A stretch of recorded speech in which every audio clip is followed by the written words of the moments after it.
नमस्कार, जनता टीवी देख रहे हैं आप। आपके साथ मैं हूं अंजलि भंडारी और चलिए सबसे पहले रुक करेंगे 2 मिनट में 10 बड़ी खबरों की और फटाफट अंदाज में। रुद्रप्रयाग हादसा, मृतकों के आश्रितों के साथ घायलों को मिलेगी आर्थिक सहायता, सीएम धामी ने जारी किए निर्देश। देहरादून में बीजेपी कोर कमेटी की बैठक, प्रदेश अध्यक्ष महेंद्र भट्ट के साथ मुख्यमंत्री पुष्कर सिंह धामी भी शामिल हुए। उपचुनाव को लेकर हुआ मंथन। देहरादून में बीजेपी प्रदेश चुनाव प्रबंधन समिति की बैठक, सीएम धामी, बीजेपी प्रदेश अध्यक्ष महेंद्र भट्ट समेत अन्य नेता रहे मौजूद। देहरादून में पर्यटन मंत्री सतपाल महाराज ने की समीक्षा बैठक, वेडिंग डेस्टिनेशन और गंगोत्री यमुनोत्री मास्टर प्लान समेत तमाम मुद्दों के कार्यों पर समीक्षा, अधिकारियों को दिए दिशा निर्देश।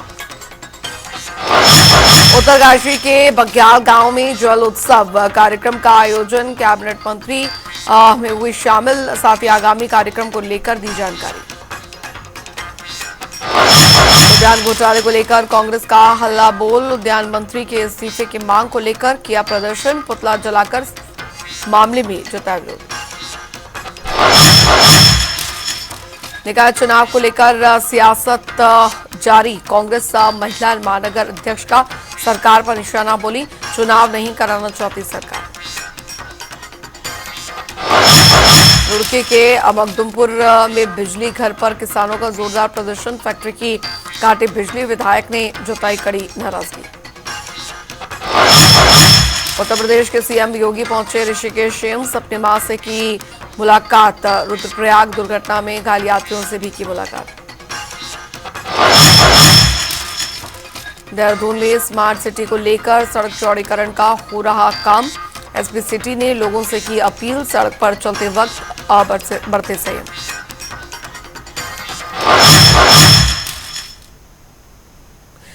और चलिए रुक करेंगे खबरों की ओर। तो देहरादून में बीजेपी प्रदेश चुनाव प्रबंधन समिति की बैठक का आयोजन किया गया, जिसमें कि सीएम पुष्कर सिंह धामी के साथ ही बीजेपी प्रदेश अध्यक्ष महेंद्र भट्ट समेत अन्य बीजेपी नेता मौजूद रहे।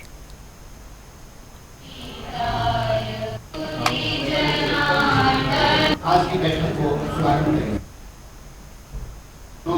प्रदेश के प्रभारी आदरणीय दुष्यंत गौतम जी, प्रदेश महामंत्री राजेंद्र सिंह, अंतर्राष्ट्रीय मोदी की आपका बहुत आज की बैठक को शुभारंभ।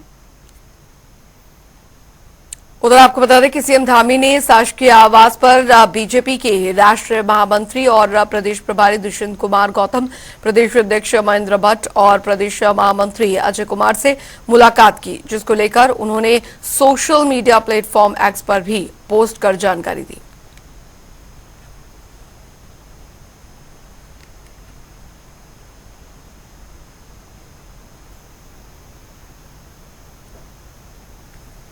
उधर लोकसभा चुनाव के बाद अब उपचुनाव को लेकर सभी राजनीतिक पार्टियां अपनी अपनी तैयारियों में जुटी हुई हैं। इसी कड़ी में आपको बताएं, देहरादून के निजी होटल में बीजेपी की कोर कमेटी की बैठक हुई और इस बैठक में बीजेपी प्रदेश अध्यक्ष महेंद्र भट्ट के साथ मुख्यमंत्री पुष्कर सिंह धामी भी शामिल हुए। वहीं आपको बता दें कि इस पर मुख्यमंत्री पुष्कर सिंह धामी ने कहा कि लोकसभा चुनाव के दौरान हमारे संगठन के जिन प्रमुख कार्यकर्ताओं को काम पर लगाया गया था, उनका हमने फीडबैक लिया है। देखिए, चूंकि हमारी संगठन की योजना है, उसमें हमारे बहुत सभी विधानसभा क्षेत्रों में, लोकसभा क्षेत्रों में हमारे प्रमुख कार्यकर्ता जो संगठन के द्वारा उस समय जिनको काम पे लगाया गया था, उनके फीडबैक हैं और आगे हम किस प्रकार से जहां भी और हमें कुछ काम करने हैं वो कैसे काम करेंगे, और जो अच्छा काम किया उन सबको हम लोगों ने यहाँ पर आज साथ में मिलकर उसका भी एक तरह से चिंतन भी किया है, सबको बधाई भी दी है और आगे जो काम करने हैं उसकी भी रचना तैयार की है। पार्टी का कार्यक्रम पूर्ण निश्चित होता है। हर चुनाव के बाद हर विधानसभा की समीक्षा की बैठक थी। लगभग 5 माह से हमारे विस्तारक पूर्णकालिक कार्यकर्ता हर विधानसभा में थे, उनके अनुभव साझा हुए। जो बूथ जीते उसमें उनके द्वारा किस प्रकार के प्रयोग किए गए और जिन बूथों में कमी रही थी, कमी के क्या क्या कारक थे, उन सब विषयों की चर्चा इस बैठक में हुई। अभी कोर कमेटी की बैठक होगी कोर कमेटी की बैठक में भी हम और विषयों पर चर्चा करें। इनके द्वारा आया हुआ जो फीडबैक है उस फीडबैक की वहाँ पर चर्चा करेंगे और आगामी दिनों के जो हमारी जो विधानसभा के बाई इलेक्शन होने हैं उन बाई इलेक्शन संदर्भ में कोर कमेटी की बैठक में चर्चा करने वाले हैं। उधर आपको बता दें कि उत्तराखंड के चर्चित उद्यान घोटाले में सीबीआई ने कई अधिकारियों और कर्मचारियों के खिलाफ मुकदमा दर्ज किया है। संबंधित अधिकारियों और कर्मचारियों के खिलाफ कार्रवाई सहित उद्यान मंत्री के इस्तीफे की मांग को लेकर आज कांग्रेस ने पूरे उत्तराखंड में कड़ा विरोध प्रदर्शन और पुतला दहन किया। साथ ही कहा कि नैतिकता के आधार पर मुख्यमंत्री और उद्यान मंत्री गणेश जोशी को तत्काल अपना पद छोड़ देना चाहिए। तो ये विरोध प्रदर्शन की तस्वीरें देहरादून और हल्द्वानी के हम आपको दिखा रहे हैं। तो जो गणेश जोशी हमारे मंत्री हैं, देखिए परिवार के मुखिया हैं। ये छोटी छोटी ये जो निलंबन है इससे काम नहीं चलेगा, क्योंकि परिवार के मुखिया हैं। घर में जब कोई अच्छा कार्य होता है तो शाबाशी भी मुखिया को मिलती है और कुछ गलत कार्य होते हैं तो उसका जो दोष देते हैं वो भी मुखिया के ऊपर होना चाहिए। तो उन्हें तत्काल प्रभाव से अपने पद से इस्तीफा देना चाहिए। भी कांग्रेस कार्यकर्ताओं की बस यही मांग है कि उद्यान मंत्री जो गणेश जोशी हैं वो जल्द से जल्द अपना इस्तीफा दें। धन्यवाद। देखिए, आपने को पता है कि जिस तरीके से राज्य में एक उद्यान डिपार्टमेंट में जिस तरीके से लाखों करोड़ों का एक घोटाला सामने आ रहा है, जिसमें कि आज हम देख रहे थे मीडिया के माध्यम से, समाचार पत्रों के माध्यम से, जिसमें कि कुछ आला अधिकारियों को जिसमें चिन्हित किया गया है, उनके नाम इसमें उजागर किए गए हैं। लेकिन हम लोगों की मांग है कि जो इसके डिपार्टमेंट के मुखिया हैं, मंत्री हैं, उन लोगों का नाम इसमें कहीं नहीं दिखाई दे रहा है। और हम लोगों की मांग है कि जब तक कि आपके इस मामले की जाँच नहीं हो जाती है तो तब तक कि हमारे जो मंत्री हैं गणेश जोशी, उनको ये अपने पद से इस्तीफा देने चाहिए और नैतिकता के आधार पर इस्तीफा देना चाहिए। और जब तक कि सरकार जांच पूरी नहीं हो जाती है, जब तक दूध का दूध पानी का पानी नहीं हो जाता है, जब तक सारे आरोपी पकड़े नहीं जाते हैं, तब तक गणेश जोशी जी को अपने पद में रहने का कोई अधिकार नहीं है। तो इसलिए आज हम लोगों ने पुतला दहन किया है और हम लोग मुख्यमंत्री से मांग करते हैं कि वो ऐसे मंत्रियों को तत्काल जो है पद से मुक्त करें और इसकी जो जाँच हो रही है वो एक जाँच ईमानदारी से करवाएं और जो भी दोषी हो उसको कड़ी से कड़ी सजा दी जाए, ये हमारी मांग है। उद्यान विभाग में करोड़ों का घोटाला सामने आया है। सीबीआई ने कुछ अधिकारियों पे मुकदमे दर्ज करे हैं। ये अधिकारी बहुत छोटे प्यादे हैं। इनकी आज अगर जांच की जाए तो बहुत दूर तक जाएगी। हमारी मुख्यमंत्री से मांग है कि नैतिकता के आधार पे गणेश जोशी से इस्तीफा मांगना चाहिए। लेकिन मुझे लगता है नैतिकता की ना भी इनमें नहीं है, इसलिए मुख्यमंत्री को हस्तक्षेप करके इनसे इस्तीफा लेना चाहिए। ये हमारी मांग है, इसलिए आज हम लोगों ने विरोध दर्ज कराया है। उधर उत्तराखंड की 5 लोकसभा सीटों पर तीसरी बार लगातार बीजेपी को प्रचंड जीत हासिल हुई है। इसके बाद भारतीय जनता पार्टी अपने कार्यकर्ताओं और चुनाव प्रबंधन समिति के तहत काम करने वाले सभी कार्यकर्ताओं के साथ समीक्षा बैठक कर रही है। वहीं देहरादून में हो रही बीजेपी की बैठकों पर बीजेपी के उत्तराखंड प्रभारी दुष्यंत गौतम बोले कि कई कार्यक्रमों को लेकर बैठक में चर्चा की जाएगी। कोई मुद्दा नहीं है। हमारे देव दुर्लभ कार्यकर्ताओं में अनेकों अनेक पदों पर रहते हुए जिम्मेदारी दी गई है उसको वाखूबी निभाया है और 5 लोकसभा जिताने के अंदर उनकी मेहनत, उनका मार्गदर्शन, उनका नेतृत्व ने बहुत अच्छा काम किया है। उनके धन्यवाद की बैठक है। और दूसरा आगामी कार्यक्रम काफी आए हुए हैं और वो सब उनको बताया जाएगा और आगामी कार्यक्रमों की योजना बनेगी। आगामी कार्यक्रम में वो भी 2 इलेक्शन, बाई इलेक्शन भी है और योग दिवस भी आ रहा है। श्यामा प्रसाद मुखर्जी का जन्मदिन, परिनिर्वाण दिवस भी है, फिर आपातकाल दिवस भी है 25 जून का। इस सभी चीजों के कार्यक्रम होंगे, उसकी भी योजनाबद्ध तरीके से बात होगी। उधर आपको बता दें कि देहरादून के पर्यटन विकास परिषद मुख्यालय में पर्यटन मंत्री सतपाल महाराज ने समीक्षा बैठक की और इस दौरान प्रदेश में वेडिंग डेस्टिनेशन और गंगोत्री यमुनोत्री मास्टर प्लान समेत तमाम मुद्दों को लेकर समीक्षा की गई। वहीं बैठक के बाद पर्यटन मंत्री सतपाल महाराज ने कहा कि टिहरी जनपद के विकास के लिए एशियाई विकास बैंक की ओर से 1294 करोड़ रुपए की फंडिंग दे दी गई है और इसके अंतर्गत 15.7 किलोमीटर लंबी पर्यटन सड़क बनाई जाएगी, जिसमें कि साइकिलिंग ट्रैक और महासू देवता मास्टर प्लान के लिए कुल 111 करोड़ रुपए की राशि उपयोग में लाई जाएगी। सारी योजनाओं की जो है यहाँ पर जो है बैठक हुई है और इसमें एक्सटर्नल एडिट प्रोजेक्ट्स जो टिहरी लेक के हैं जनपद टिहरी के विकास हेतु एशियाई विकास बैंक एडीबी के द्वारा जो है 1294 करोड़ मात्र की फंडिंग की मंजूरी जो है दे दी गई है, जिसके अंतर्गत कोटी कॉलोनी में डोबरा चांटी ब्रिज तथा 15.7 किलोमीटर लंबी पर्यटन सड़क, जिसमें समर्पित साइकिलिंग ट्रैक, व्यू पॉइंट, समर्पित होकर क्षेत्र तथा कोटी कॉलोनी से तिवार गांव तक 450 मीटर लंबा ग्लास बॉटम पैदल यात्री सस्पेंशन ब्रिज आदि का जो है निर्माण होना उसमें होगा। इसके साथ साथ महाशु देवता मास्टर प्लान, जिसके अंतर्गत 2 चरणों में 61 करोड़ मात्र 50 करोड़ रुपए ये पहला फेज होगा। उसके बाद जो है बाकी पैसा जो है उसके कार्य प्रस्तावित किए गए हैं। उधर आपको बता दें कि उत्तरकाशी में बग्याल गांव में जल उत्सव कार्यक्रम का आयोजन किया गया, जिसमें कि कैबिनेट मंत्री प्रेमचंद अग्रवाल शामिल हुए। इस मौके पर उन्होंने पौधारोपण कर सभी लोगों से व्यापक स्तर पर सहभागिता सुनिश्चित करने का आह्वान किया। आने वाला कल है वो जल की समस्या को लेकर आज उसकी चिंता करने के लिए ये कार्यक्रम में आयोजित कर रहे हैं। और जिस प्रकार से हमारी प्रदेश सरकार ने 10 तारीख से 16 तारीख तक इस सप्ताह को मनाने का निर्णय लिया, आज मैं इस उत्तरकाशी के इस स्थान पे यहाँ उपस्थित हूँ। मैं देख रहा हूँ कि यहाँ की महिलाएं बहुत जागरूक मुझे दिखाई दे रही है। उधर आपको बता दें कि उत्तराखंड में सभी निकायों का कार्यकाल 2 दिसंबर 2023 को समाप्त हो चुका है, लेकिन अभी तक निकाय चुनाव नहीं कराए गए हैं। सरकार अभी भी 3 महीने का अतिरिक्त समय मांग रही है, जिसे लेकर कांग्रेस सरकार पर हमलावर है और कांग्रेस ने कहा कि सरकार अभी चुनाव कराने के मूड में नहीं है। उन्होंने कहा कि निकाय चुनाव समय पर न होने से सामान्य लोगों को दिक्कत आ रही है। साथ ही उन्होंने क्या कुछ कहा, सुनिए। सरकार का फेलियर है। हाईकोर्ट में से 6 महीने का समय मांगा गया था, वो 6 महीने भी पूरे हो गए हैं।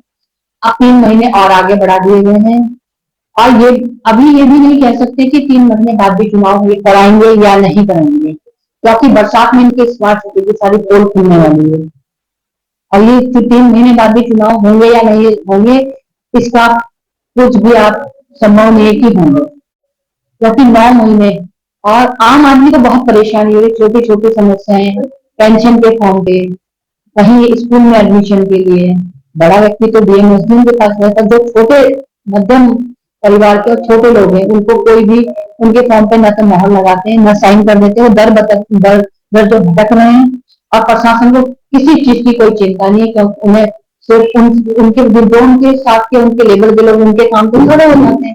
और जो बहुत छोटा व्यक्ति है, जिसे स्कूल में एक आय प्रमाण पत्र सिर्फ पार्षद के लेटर पैड पे देना है, जिसको पेंशन लगानी है, विधवा पेंशन, अब 6 महीने हो गए, 3 महीने और बढ़ा दिया गया। किसी के पेंशन फॉर्म पे अगर हम निवर्तमान लिख कर देते तो कई बार वो कैंसिल कर, आधार कार्ड वाले तो बिल्कुल निवर्तमान पे कैंसिल कर दे रहे हैं। तो आम जनता बहुत ही त्रस्त है और प्रशासन को इसकी कोई, क्या प्रशासन के पास साधन नहीं है, क्या संभव नहीं है जो चुनाव समय पे कराए जाए। हम लोग जो निकाय के चुनाव हैं उसमें बिल्कुल तय मानिए कि हम समय पे चुनाव जो हमने 3 महीने का समय मांगा है या दिया है, आप ये मान के चलिए इन 3 महीने में हम चुनाव निकाय के बिल्कुल कराने की स्थिति में हैं और उस चुनाव को हम 3 महीने के अंदर कराएंगे। अभी आरक्षण और मतदाता सूची का लगभग अंतिम स्थिति में है। हमने कहा ना कि ये हम सुनिश्चित कर रहे हैं कि ये सारे जितनी प्रक्रियाएं हैं ये पूरी हो जाएं और पूरे होने के बाद तुरंत हम प्रोग्राम जारी करेंगे और फिर चुनाव के लिए हम आगे बढ़ेंगे। निर्वाचन आयोग पे हम लोग इस बात को अपना प्रोग्राम जारी करेंगे, भेजेंगे, तत्पश्चात चुनाव की कार्रवाई प्रारंभ होगी। उधर उत्तर प्रदेश के मुख्यमंत्री योगी आदित्यनाथ की मां सावित्री देवी को ऋषिकेश एम्स में भर्ती किया गया है, जहां उनसे मिलने सीएम योगी पहुंचे। बता दें कि सीएम योगी की मां को आंखों में परेशानी होने के कारण यहां भर्ती कराया गया है और इसके साथ ही सीएम योगी ने रुद्रप्रयाग सड़क दुर्घटना में घायल हुए यात्रियों से भी मुलाकात कर उनका हाल जाना।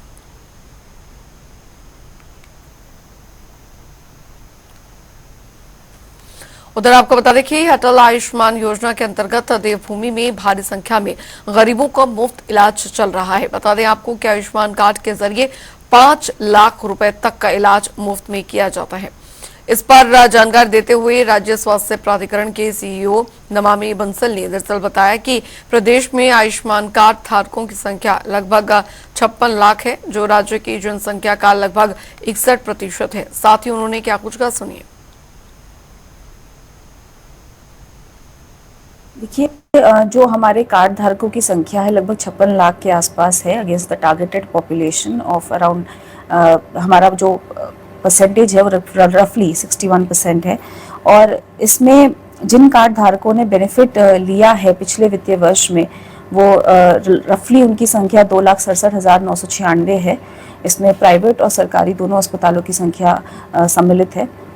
तो एक अच्छी संख्या में बेनिफिट लिया गया है और इस साल के क्लेम्स भी अब हमारे पास जैसे जैसे आ रहे हैं तो और उसमें अधिक सम ऐड होने की संभावना है।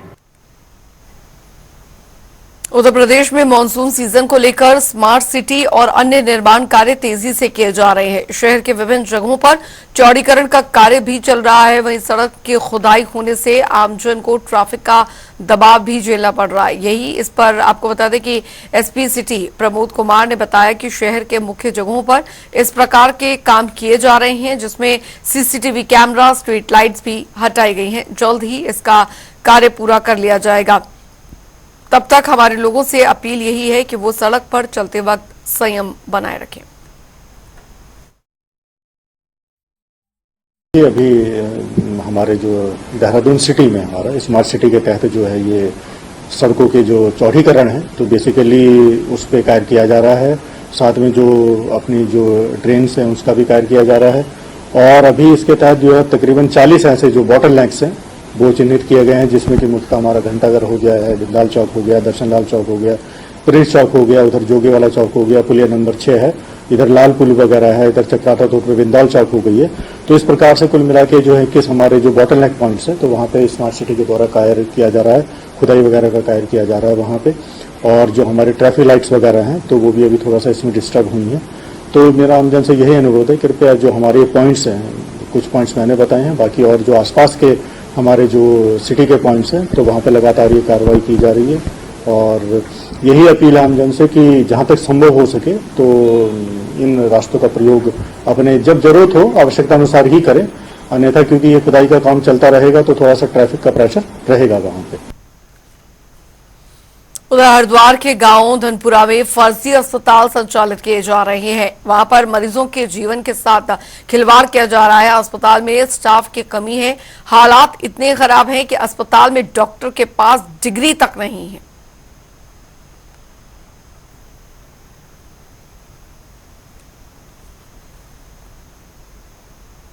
उधर आपको बता दें कि रोड़के के मखदुमपुर बिजली घर पर किसानों ने जोरदार प्रदर्शन करते हुए जमकर हंगामा काटा, जहां पर कांग्रेस से जपरेड़ा विधायक वीरेंद्र जाति मौके पर पहुंच गए और वहीं उन्होंने तत्काल ऊर्जा निगम के अधीक्षण अभियंता से वार्ता कर जल्द से जल्द बिजली कटौती से लोगों को राहत दिए जाने की मांग की।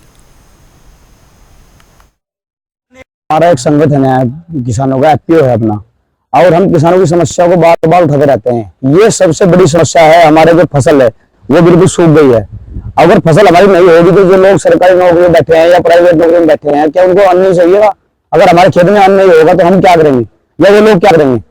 हमें पानी बिल्कुल नहीं मिल पा रहा, लाइट बिल्कुल नहीं मिल पा रही। नहर जो है ना, मैंने कल एक्शन साहब से बात की थी उर्दू में, मैंने कहा नहर का पानी कहाँ चला गया? क्या आपको साल नहीं मिल रहा? नहर में पानी नहीं आ रहा। उन्होंने कहा देखते हैं, इसको सोचेंगे। तो जब तक वो सोचेंगे जब तक तो हम मर जाएंगे। आज हमें पानी की जरूरत है, पानी तो आज ही पीना पड़ेगा ना। वो कल मिलेगा तो हम कल कहाँ से पानी पिएंगे? किसानों की समस्या को नहीं सुन पाएंगे तो किसानों को चाहिए क्या? अपनी फसल चाहिए क्या? सबसे डाल दो। सबसे ज्यादा क्या किससे होता है किसानों को? फसल से। वही हमारी सूख गई बिजली, हमें 2.5-3 घंटे मिल रही है 24 घंटे में। हम बड़े परेशान हो चुके हैं। हमारा गुस्सा यह है कि हमें जो है समय पे बिजली पानी मिल जाए, क्योंकि हमारी जो है ना गर्मी की दिक्कत है, पानी खेतों में नहीं है, तो समय से हमें बिजली मिल जाए तो हम अपनी सिंचाई कर लें। नाम मुकेश है जी। ये मामला ये है जी, लगभग हो तो रहा काफी दिन से, फिर 2 दिन से तो ऐसा हो रहा है 10 मिनट बिजली आ गया है और 20 मिनट को भाग जा। खेत में पानी नहीं आ रहा, पानी से परेशान है। लाइट, जो हमारी लाइट थी वो हमारे यहाँ एक फैक्ट्री लगी, जो हमारी लाइट थी वो आधी काट को उसे दे दी। अभी अभी आपके सामने लाइट आई है, तब आप आए लाइट नहीं थी। और आपको देखो कि 10 मिनट में 3 बार भागोगी। 24 घंटे में 2.5-3 घंटे लाइट मिल रही, मतलब खेत तक पानी पहुंच नहीं पाता, इतने तक फिर भाग जा, फिर आओगी, फिर चलाओगे जाकर, फिर लाइट भाग जाएगी। इससे हो रहा है, ये मान लो पूरा क्षेत्र हो रहा है, इधर जाना झबरेडी है, कोटवाल, शेरपुर, सडोली, माजरा, टिकोला, सुसाड़ा, सुसाड़ी, मतलब ये इतना जितना स्पीडर पर गाँव हुआ सब परेशान है। और पानी का ये हाल हो रहा है, जाकर आप देख लो, आपको उधर करा देंगे कि फसल भी हमारी पिछले साल तो बारिश ले गई, इस साल हमें पानी नहीं मिल रहा, किसान तो पहले से ही नुकसान में चल रहा। JSDO तो कुछ भी नहीं कहते, हम किसान की सुनने के लिए जब तैयार नहीं हुए, अंत यह आया कि आज सभी गांवों से आनकर और यहाँ से बिजली घर पर पहुंचे और लाइट हमने फैक्ट्री की बंद कराई। 8 दिन तक जी यही देख रहे हैं जी, बिजली की व्यवस्था खराब हो रही थी। ठीक है जी, हमने एक्शन तक बात हुई जी, IDO तक बात हुई जी, जे साहब तक बात हुई जी। जब से हमारे यहाँ या फैक्ट्री लगी है जी, या सप्लाई सारी बिजली सही दे रही जी फैक्ट्री को जी। अब हमने कल एक्शन साहब तक बात हुई जी, कहना है भाई 1 महीने में व्यवस्था सही हो जाएगी, इसकी लाइन सीधी बना रहे हम। ठीक है जी, ना तो हम पानी तक परेशान है जी, गाँव में बिजली है जी, ना बिजली आ रही जी गाँव में, ना पानी पिया सका डंगरों को जी, ना कुछ भी, बेकार रह रहा है ये सारा मामला जी।